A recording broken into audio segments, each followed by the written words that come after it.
Primeramente tenemos la teoría clásica de la administración por el ingeniero Henry Fayol. Él nació en Constantinopla en el año de 1841 y falleció en París en el año de 1925.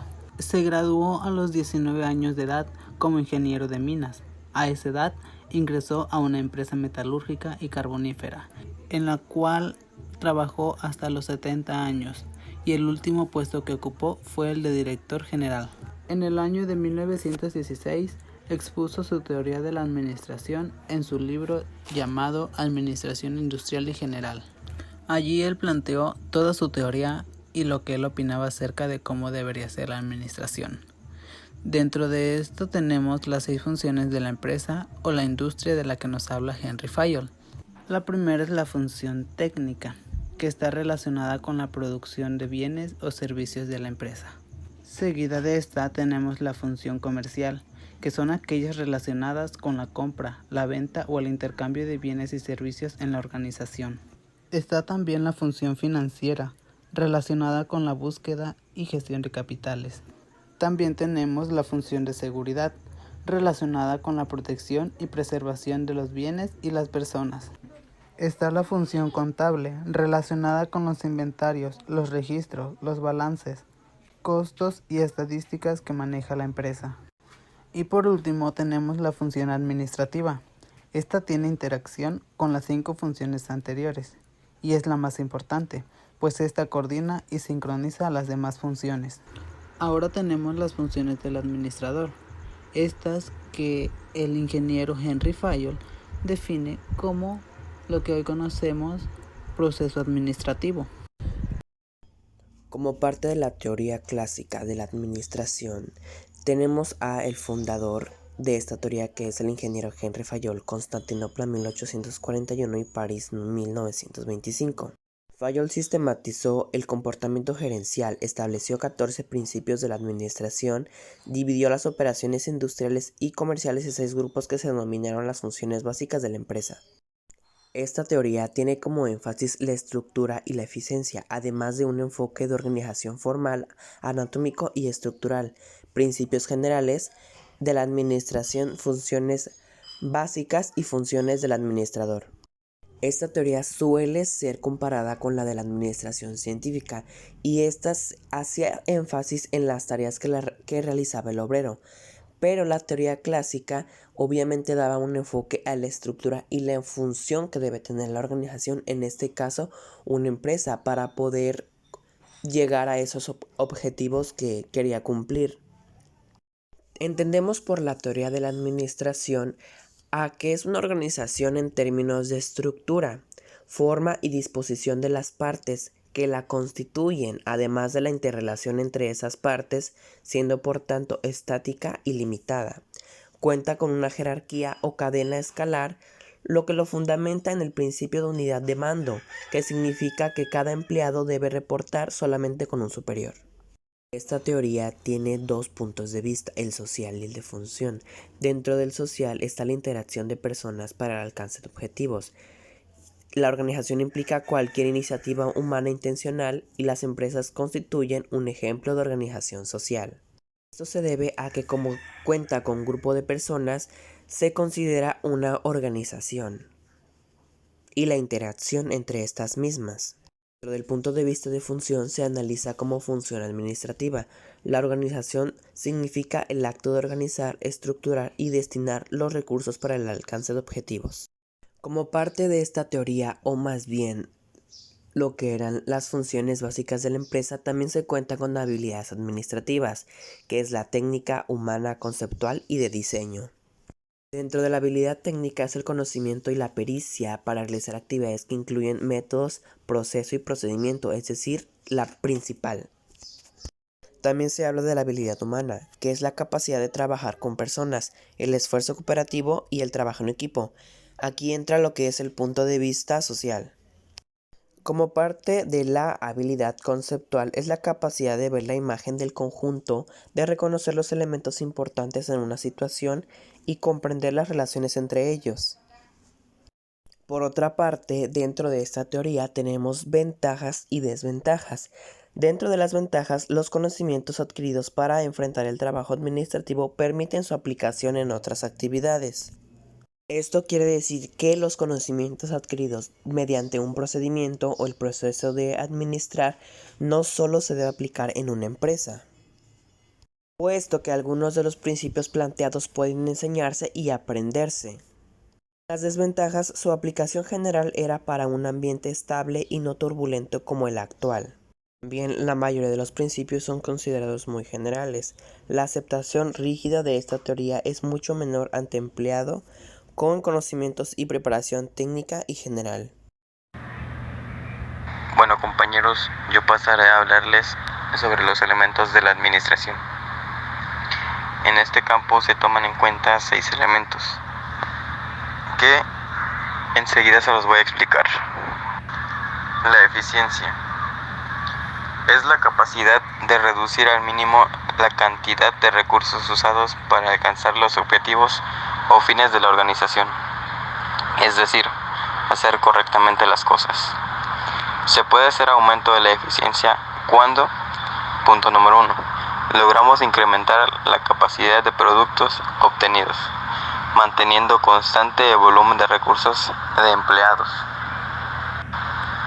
Punto número 2.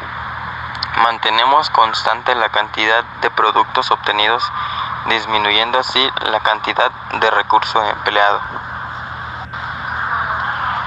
Por ejemplo, un gerente eficiente es el que obtiene producto o resultado, medido en relación a los insumos, por ejemplo, la mano de obra, materiales y el tiempo. Estos son usados para lograrlo. Los gerentes que pueden reducir al mínimo los costos de los recursos que se necesitan para alcanzar las metas. Ahí están siendo eficientemente. Aún siendo una característica prioritaria, la eficiencia en la administración y de los administradores no es una cualidad. La administración y los administradores no solo deben de ser eficientes, sino que además tienen que alcanzar los objetivos propuestos, es decir, tienen que ser eficaces. Y aquí viene el segundo elemento, que es la eficacia. Es la capacidad para determinar los objetivos apropiados, es decir, cuando se consiguen las metas que se habían definido. Estos dos conceptos están muy interrelacionados, la eficiencia y la eficacia, ya que la eficacia es un modelo de un administrador que estará íntimamente relacionado a la necesidad de ser o no eficiente. El ideal de este desempeño debe centrarse en ser eficaces de la forma más eficiente posible. Nos preguntamos si podríamos ser eficientes sin ser eficaces. La respuesta es sí, ya que se puede ser eficiente sin ser eficaz. Se puede emplear bien los recursos sin conseguir los objetivos propuestos, y esto sucede cuando se es eficiente con metas equivocadas. Pasamos con el tercer elemento, que es la productividad. Es la relación resultado o producto de insumo dentro de un periodo con la debida consideración de la calidad. Se puede expresar en la forma siguiente. La fórmula señala que se puede mejorar la productividad. Punto número 1. Al acrecentar la producción, resultados con los mismos insumos.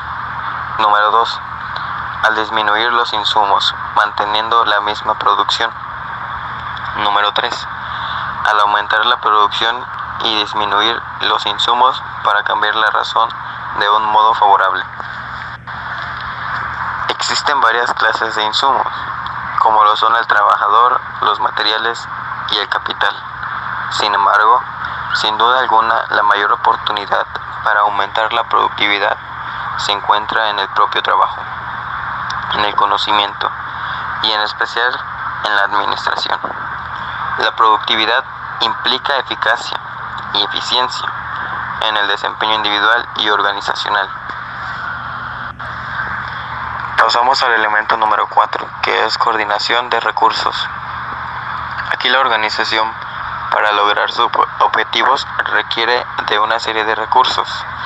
Estos son elementos que, administrados correctamente, le permitirán o le facilitarán alcanzar sus objetivos. Existen 3 tipos de recursos. Número 1. Los recursos materiales.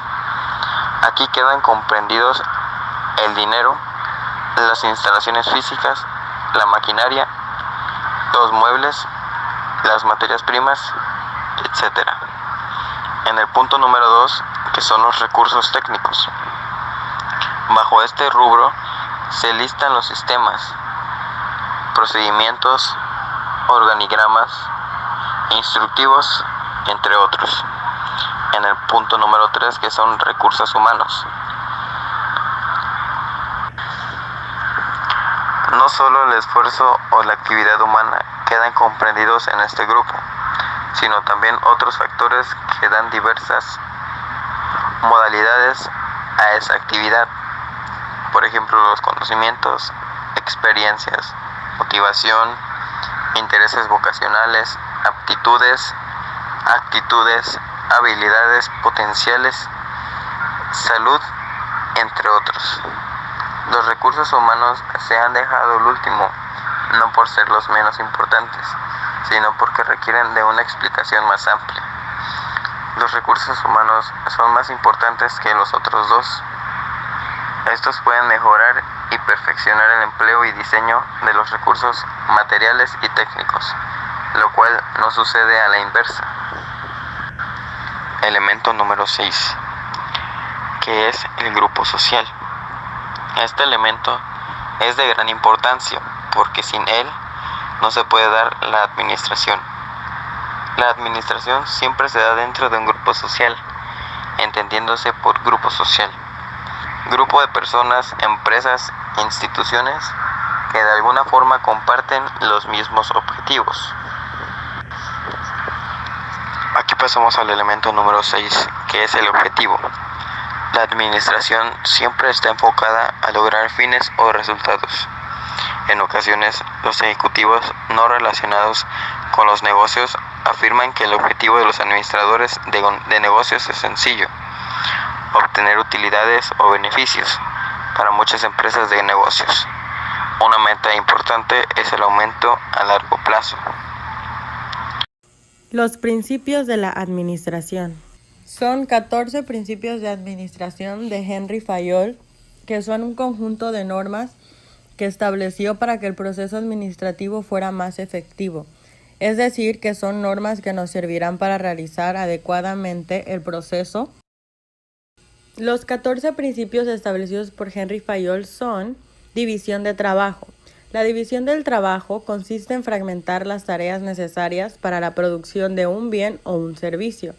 Esta división del trabajo se realiza en base a la fuerza, la capacidad de trabajo, la especialidad y la naturaleza de cada trabajo, de modo a que se mejore la eficiencia de la producción. La segunda sería autoridad, donde debe existir el principio de autoridad que mantiene que la autoridad es esencial para cumplir con el trabajo. Sin autoridad todo estaría desordenado y no se llevaría a cabo el trabajo en la calidad y plazos adecuados. La tercera sería la disciplina, que esta no es solo suficiente con que exista una autoridad. Además, el principio de disciplina dicta que hay que cumplir todos los procesos con una disciplina férrea. De nada sirve tener todo lo que tenemos que hacer si luego no lo cumplimos. Todo siempre bajo los valores del respeto y la educación. La cuarta sería unidad de mando, donde un empleado recibe órdenes de un único superior. La importancia de este principio recae en que su ausencia podría afectar negativamente a otros principios como el de autoridad o disciplina. La quinta sería unidad de dirección, que son las actividades que persiguen el mismo objetivo donde están dirigidas por un mismo plan y un mismo superior. La sexta sería la subordinación. Los objetivos de la empresa son más importantes que los objetivos personales o individuales. Es decir, que los objetivos generales son siempre lo primero. La séptima sería la remuneración. Aunque no existe un sistema de pagos ideal, Este es importante, pues se debe encontrar un equilibrio entre motivar el trabajo con buenos salarios, pero que no sean excesivos y estén adecuados a la productividad. La octava sería centralización, que es importante tener la gestión de la empresa concentrada en algunos casos, ya que esto mejora los resultados. Mas, sin embargo, en otras ocasiones conviene más descentralizar y recurrir a la delegación. Esto dependerá del tipo de empresa. La novena sería jerarquía. La autoridad va desde arriba hacia abajo, es decir, que se trata de un tipo de organizaciones con un organigrama vertical en el que hay distintos niveles de mando. La décima sería el orden. Los recursos necesarios para la actividad de la empresa deben estar en el momento y en el lugar adecuado. La onceava sería la equidad, que esta es para mantener una coherencia y obtener resultados, y debemos cumplir con principios como el de autoridad o unidad de mando. El trato entre empleados debe de ser de compañeros, un trato justo y respetuoso. Puede haber diferentes niveles en una empresa, pero todas las personas merecen el mismo respeto y trato. La doceava sería la estabilidad del personal. Con la división del trabajo conviene que el personal se mantenga a largo plazo. Cambiar continuamente de personal provoca que haya forma a nuevos empleados y esperar a que se adapten. Además, la estabilidad en el empleo mejorará la productividad. La terceava sería la iniciativa, donde cualquiera puede sugerir sus ideas y estas pueden ser valoradas. 4 ojos ven más que 2. Y por último sería la unión del personal, donde debe existir un espíritu de equipo. También cabe recalcar que ha habido críticas de estos 14 principios de la administración, pues esto ha pasado hace más de un siglo.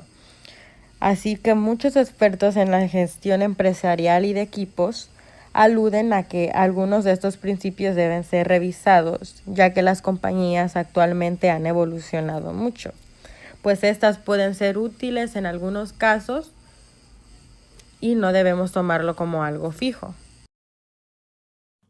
Evaluación crítica de la teoría clásica. Enfoque simplificado de la organización formal.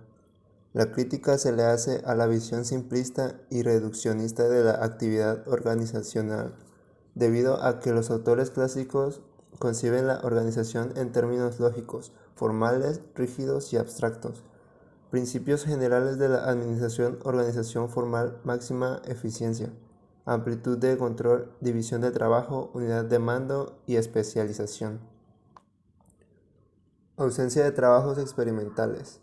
Los autores clásicos fundamentan sus conceptos en la observación y en sentido común. Su método es empírico y concreto. Se basan en la experiencia directa. Acostumbraban caracterizar las ideas más importantes como principios.